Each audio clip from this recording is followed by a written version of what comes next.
नमस्कार। आप देख रहे हैं बुलंद आवाज पूजा सिंह के साथ। दोस्तों, स्वागत है आप सभी का इस नए वीडियो में। बात करेंगे 2027 में होने वाले विधानसभा चुनावों के बारे में, जिनकी जो है आहट अभी से सुनाई देने लगी है और सबकी निगाहें भी 2027 के इस महासंग्राम पर टिकी हुई हैं। बहुत दिलचस्प मुकाबला होगा उत्तर प्रदेश में 2027 विधानसभा चुनाव में, क्योंकि हालात अब कुछ ऐसे बनते जा रहे हैं। बिहार चुनाव में अपना कमाल दिखा चुके असद ओवैसी, AIMIM के मुखिया या राष्ट्रीय अध्यक्ष, जिन्होंने एक दस्तक दे दी थी बिहार चुनाव से, जिसका पूरी तरीके से एक कह सकते हैं पिक्चर क्लियर उन्होंने महाराष्ट्र के नगर निगम चुनाव में कर दी। इतनी जबरदस्त और बम्पर जीत AIMIM को मिली है। इसके बाद पूरे देश में चर्चा हो रही है असद ओवैसी की। असद ओवैसी, जिनकी पार्टी AIMIM, जिनका चुनाव चिन्ह पतंग, वो डेफिनेटली 2027 के चुनाव में बड़ा असर डालेंगे। और खास तौर पर जो मुस्लिम वोटर्स हैं, जो एक तरफा कहा जाता है कि समाजवादी पार्टी के लिए वोट करते हैं, अब उनमें बिखराव हो सकता है, उसमें टकराव हो सकता है। असद ओवैसी समाजवादी पार्टी के वोट बैंक में बड़ी सेंध लगाएंगे, जिसका नुकसान समाजवादी पार्टी को होगा। उधर बसपा पूरी कोशिश करेगी कि रोके वो किसी तरीके से समाजवादी पार्टी को, लेकिन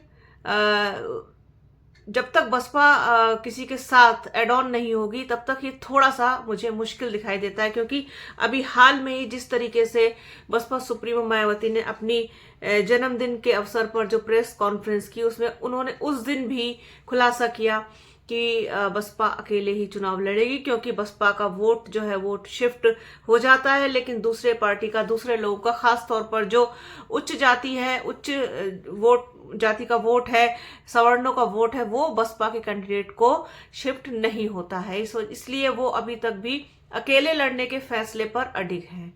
लेकिन उन्होंने ये भी इशारा दिया है कि वो गठबंधन में जा सकती हैं, लेकिन गठबंधन में जाने में अभी अभी बरसों लगेंगे, समय लगेगा। अब चूंकि राजनीति है, राजनीति में बरस, बरसों या पल भर इसकी कोई खबर नहीं होती है। तो हो सकता है कि बसपा सुप्रीमो मायावती सारी चीज़ों को भांप करके, सारी चीज़ों को देख करके वो किसी के साथ गठबंधन में जाएं। तो मुझे ऐसा लगता है कि अगर वो असद ओवैसी के साथ अगर जाती हैं तो डेफिनेटली बसपा को इससे फायदा होगा, क्योंकि जो मुस्लिम है वो इस वक्त समाजवादी पार्टी से एकदम कहना चाहिए कि खरखराया हुआ बैठा है और बहुत ज़्यादा कंफर्टेबल वो समाजवादी पार्टी के साथ नहीं है। उसको अपने लिए एक विकल्प चाहिए और असद ओवैसी उसके लिए एक बेहतर विकल्प है।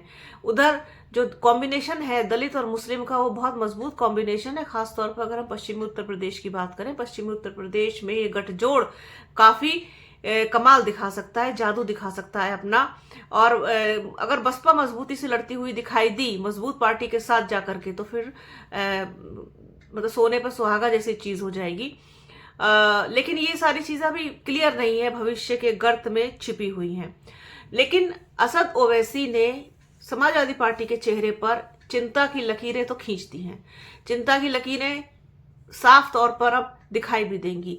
महाराष्ट्र में जो चुनाव हुए उसके परिणाम आने के बाद से तो ये चिंताएं और ज्यादा गहरी होती हुई दिखाई दे रही हैं, क्योंकि कहीं ना कहीं ये एहसास अब हो चला होगा समाजवादी पार्टी को कि उत्तर प्रदेश में मुस्लिम वोटर्स के लिए एक अच्छा विकल्प हो सकती है AIMIM। दैनिक भास्कर की एक रिपोर्ट है, उसको मैं आप लोगों के साथ शेयर करना चाहूंगी कि महाराष्ट्र के निकाय चुनाव में असदुद्दीन ओवैसी की party All India Majlis-e Ittehadul Muslimeen यानी कि AIMIM ने सपा के वोट बैंक में सेंध लगा दी। मुंबई के मुस्लिम बहुल इलाके जहां सपा का वर्चस्व रहता था, वहां पर अमीम ने उस किले को भी ध्वस्त कर दिया। महाराष्ट्र में 29 नगर निगमों की और नगर पालिका की पार्टी में 125 सीटें जीतकर अपनी मजबूत उपस्थिति दर्ज कराई। वही समाजवादी पार्टी महज 2 सीटों पर सिमट गई। महाराष्ट्र में सपा क्यों पीछे रह गई? महाराष्ट्र का यह बदलाव यूपी में कितना असर डाल सकता है? अमीम के पक्ष में जिस तरीके से नतीजे आए वो यूपी में सपा के लिए कैसे खतरे की घंटी हैं? अमीम ने 2022 और 2024 में यूपी में सपा को कितना नुकसान पहुंचाया? ये सब आइए आपको अब बताते हैं। पहले महाराष्ट्र में सपा की हार और अमीम की बढ़त के कारण पर एक रोशनी डालते हैं कि बीएमसी में अमीम ने 8 सीटें जीती। इनमें से ज्यादातर गोवंडी मानखुर्द क्षेत्र से है, जहां पर सपा के महाराष्ट्र अध्यक्ष और 4 बार के विधायक अबू आसिम आजमी का लंबे समय से दबदबा रहा है। इस चुनाव में गोवंडी मानखुर्द, शिवाजीनगर और आसपास के वार्डों में अमीम ने क्लीन स्वीप करते हुए सपा के पारंपरिक गढ़ को छीन लिया। यही वजह है कि अमीम की जीत को सपा के लिए एक बड़ा झटका माना जा रहा है। राजनीतिक विश्लेषकों का मानना है कि यह परिणाम मुस्लिम वोटर्स में एक नए विकल्प की तलाश की ओर इशारा कर रहे हैं। जैसे कि मैंने स्टार्टिंग में कहा, ये रिपोर्ट तो मैंने अब पढ़नी शुरू की है, लेकिन मैंने आपको बोला और इससे पहले भी मैं एक और वीडियो में आपको बोल चुकी हूँ, जहां पर मैंने एक बार एक वीडियो किया था बुलंद आवाज पर कि अगर ओवैसी और बसपा सुप्रीमो मायावती साथ आए तो क्या होगा। उसमें मैं ये बात कह चुकी हूं कि अपने लिए एक ऑप्शन ढूंढ रहा है उत्तर प्रदेश का मुस्लिम वोटर, क्योंकि समाजवादी पार्टी ने जिस तरीके से उसकी उम्मीदों को कुचला है, जिस तरीके से उसके अरमानों का गला घोटा है, वो कहीं ना कहीं अब दिखाई देने लगा है। उसका दर्द जो है वो अब खून के रूप में रिस रिस करके बाहर आ रहा है। तो मैं ये नहीं कहती कि सभी जो है वो बेहद जो है नाखुश हैं समाजवादी पार्टी से, मुस्लिम अभी भी हैं सब तरीके के, लेकिन वो कहीं ना कहीं बहुत सारे लोगों ने अपना मन बना लिया है कि अब वो दरी नहीं बिछाएंगे समाजवादी पार्टी के लिए, अब वो दरी को फेंकने की तैयारी में जुट गए हैं। तो इसी तरीके से बड़ा झटका लिया है, वो ऑप्शन ढूंढ रहा है अपने लिए। राजनीतिक विश्लेषकों का यह भी मानना है कि सपा की हार के पीछे का कारण पार्टी की आंतरिक खींचतान भी है। महाराष्ट्र सपा के 2 प्रमुख नेताओं, प्रदेश अध्यक्ष मानखुर्द शिवाजी से विधायक अबू आसिम आजमी और भिवंडी से विधायक रईस शेख के बीच टिकट वितरण को लेकर गहरा विवाद रहा। रईस शेख ने अखिलेश यादव को पत्र लिखकर आरोप लगाया कि आजमी ने उनके समर्थकों को टिकट देने से इनकार कर पार्टी को नुकसान पहुंचाया है। इस कलह का असर भिवंडी और मुंबई के मदनपुरा जैसे इलाकों में देखा गया, जहां सपा के वोट बिखर गए। कुछ सीटें कांग्रेस को चली गईं। अबू आजमी जो है वो मुलायम सिंह यादव के दौर से सपा के करीबी रहे, अखिलेश यादव के लिए भरोसेमंद माने जाते हैं। उनके क्षेत्र में अमीम का यह प्रदर्शन सपा के लिए खतरे का सबसे बड़ा संकेत है। आजमी खुद कहते हैं कि मुस्लिम युवा ओवैसी भाइयों के भाषणों से प्रभावित हुए, लेकिन यह भी स्वीकार करते हैं कि भाजपा इस जीत का इस्तेमाल हिंदू वोटर्स को पोलराइज करने के लिए कर सकती है। ओवैसी के चुनाव प्रचार के दौरान खुलकर अखिलेश यादव को निशाने पर लिया।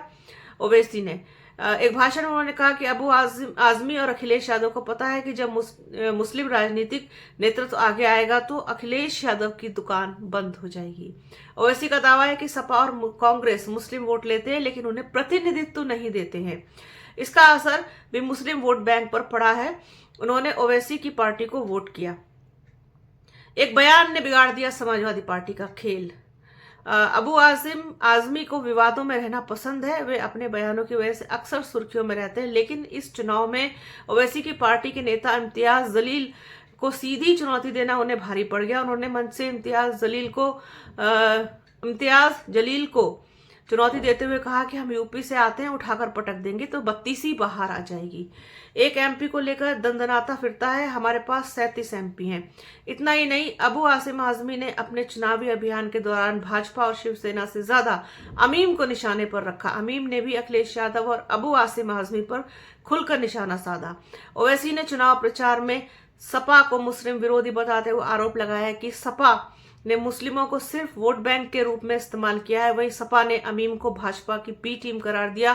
दावा किया कि यह विपक्षी वोटों को बांटकर भाजपा को फायदा पहुंचाती है। शायद यही वजह रही कि मुस्लिम बहुल इलाकों में लड़ाई सपा बनाम अमीम होकर के रह गई। अमीम ने यह बढ़त हासिल कर ली। मुंबई के गोवंदी और मानखुर्द जैसे मुस्लिम बहुल इलाकों में अमीम ने सपा को करारी शिकस्त दी और 6 सीटें भी जीती।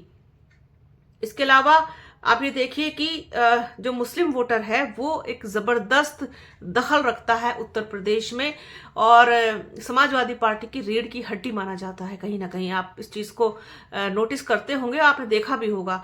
लेकिन ये जो अब रीढ़ की हड्डी है, ये कहीं ना कहीं अब समझ लीजिए आपकी इसको पलटने के चक्कर में है, इसको बदलने के फिराक में है कि उनको सही नेतृत्व मिले और सही उनकी नुमाइंदगी हो, ऐसा मुस्लिम समाज चाहता है। और बसपा सुप्रीमो मायावती की भी लगातार कोशिश है कि मुस्लिम समाज, वैसे भी मैं ये एक बात यहाँ पर बहुत ही जिम्मेदारी के साथ कहना चाहूंगी कि बसपा ने हमेशा ही, आप चाहे 24 का चुनाव देख लीजिए, 22 का देख लीजिए, 19, 17 सभी देख लीजिए, एक बड़ी हिस्सेदारी टिकटों के वितरण में मुस्लिम समाज को हमेशा दी है। अब जरूरत है मुस्लिम समाज को समझने की, साथ ही साथ कि बसपा सुप्रीमो मायावती और असद ओवैसी ये एक मंच पे आए तो फिर उत्तर प्रदेश की जो सूरत हाल है वो बदल सकता है। आप चुनावी नजारा भी पूरी तरीके से बदलते हुए देखेंगे। मुस्लिम समाज की बड़ी भागीदारी है उत्तर प्रदेश में, और ये जिसके साथ भी जाएंगे बड़ा एक प्लस करेंगे उसको। और जो प्लस होने की जो चीज है वो सबसे ज्यादा बसपा के पास है, क्योंकि उसके पास आज भी अपना हार्डकोर वोटर है, अपने लोग उसके साथ हैं, अपना खुद का एक आधार है, जनाधार है। इसमें अगर मुस्लिम समाज जुड़ता है तो फिर सूरत हाल कुछ और होगा उत्तर प्रदेश का 2027 में। तो इस एनालिसिस को मैं 2 भाग में करूंगी। ये अभी बहुत बड़ा है, इसमें और बहुत सारी चीजें हैं जो उत्तर प्रदेश में 2027 में दिखाई देंगी समाजवादी पार्टी की चिंताएं बढ़ाते हुए। तो आज के इस वीडियो में फिलहाल इतना ही। वीडियो कैसा लगा कमेंट बॉक्स में जरूर बताइएगा। वीडियो को प्लीज पूरा देखिएगा, ज्यादा से ज्यादा शेयर कीजिएगा। बने रहिए हमारे चैनल के साथ। हमारे चैनल को लाइक कीजिए, शेयर कीजिए, सब्सक्राइब कीजिए, बेल आइकन घंटी जैसी आकृति जरूर दबाइएगा, जिससे कि आने वाले वीडियो का नोटिफिकेशन आपको मिल सके। अपना और अपनों का बहुत ख्याल रखिए। जल्द मिलूंगी आपसे एक नए वीडियो में, एक नए मुद्दे के साथ, एक नई चर्चा में। तब तक के लिए जय हिंद।